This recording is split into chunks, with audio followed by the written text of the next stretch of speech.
Today we review the 2013 Toyota FJ Cruiser. Special thanks to Novato Toyota and Kia for letting us drive the car. This car looks like nothing else on the road short of a Mercedes G-Wagon. And with the G-Class's $113,000 base price, this FJ is one hell of a bargain. The car comes equipped with a 4-liter V6, producing 260 horsepower and 271 foot-pounds of torque. It weighs 4,300 pounds when equipped with the optional 4-wheel drive package and actually feels pretty quick. With a 16 mile per gallon city and 20 mile per gallon highway rating, it's not the most fuel-efficient car on the planet. But that's a small price to pay for a mean-looking ride. Alright, so we are in this 2013 Toyota FJ Cruiser, and it is enormous and manly. And awesome. You do not feel embarrassed to be in this car. It's pretty awesome. The whole interior is just built like a construction site. It looks industrial. It does. It's really industrial grade. Yeah. It's not fancy Not at or all. elegant. No. It doesn't want to be fancy or elegant. It looks exactly how it should. Yeah. And I really dig it. Yeah.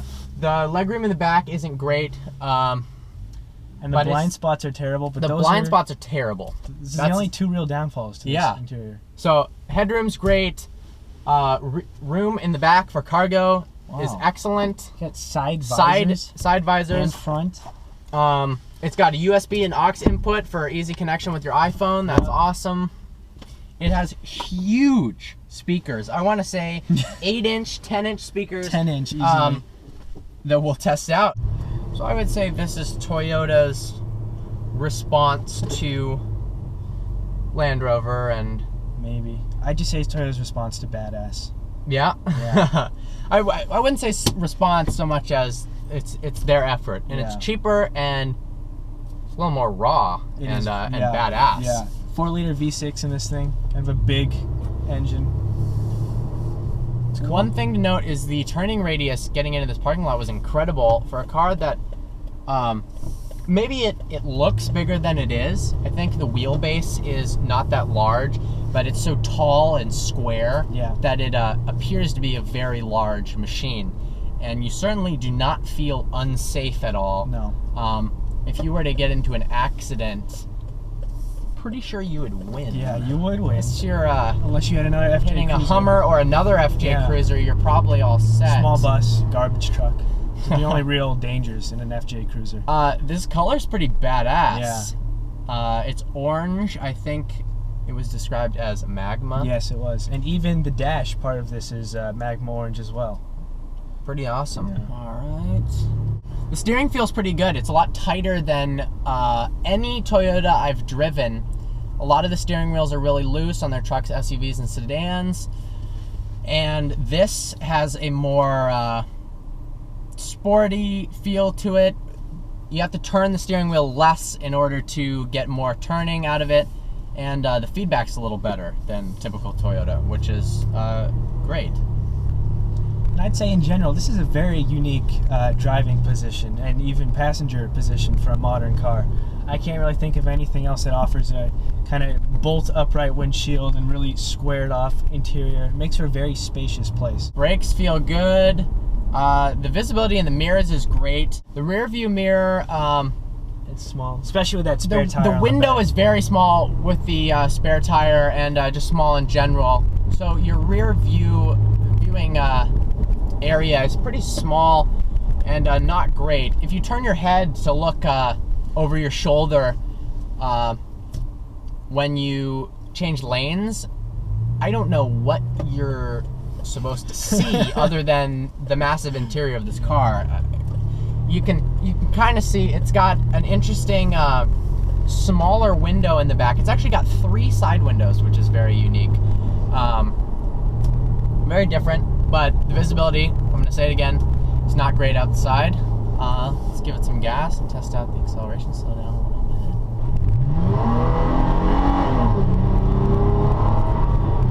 bit. I'd say impressive. Not bad at all. Yeah, not bad for a car that weighs this much and sounds pretty good. Yeah. Yeah, it's not too quiet. I like that. It's very sloshy. It's very smooth, and the suspension is loose. But that's what you want in a car that's designed to be an aggressive off-road vehicle. You don't want tight suspension whatsoever, or it's going to bottom out and you're going to break things. So cornering fast, not meant to do that.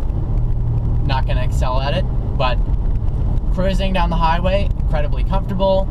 Going off-road, that's where it excels. Probably. We don't know yet. Yeah. We're not allowed to take it off-road.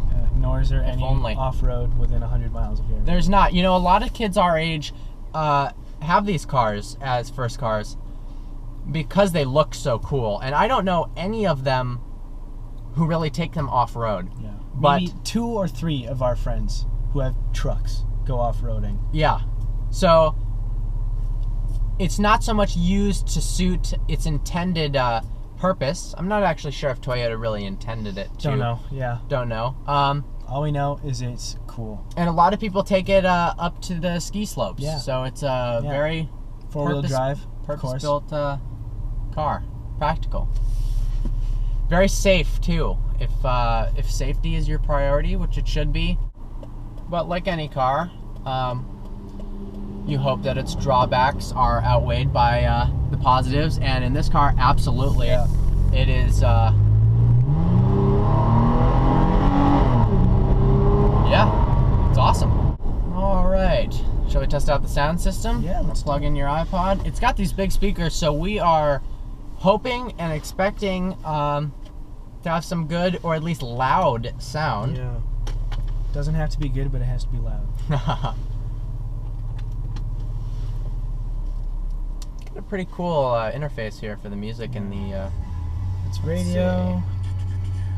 This is our first time ever doing this. Yeah. All right, that took us all of 25 seconds. Wow, the bass is pretty good. So it's clear, it's loud, the bass is good. Excellent. Yeah. Good.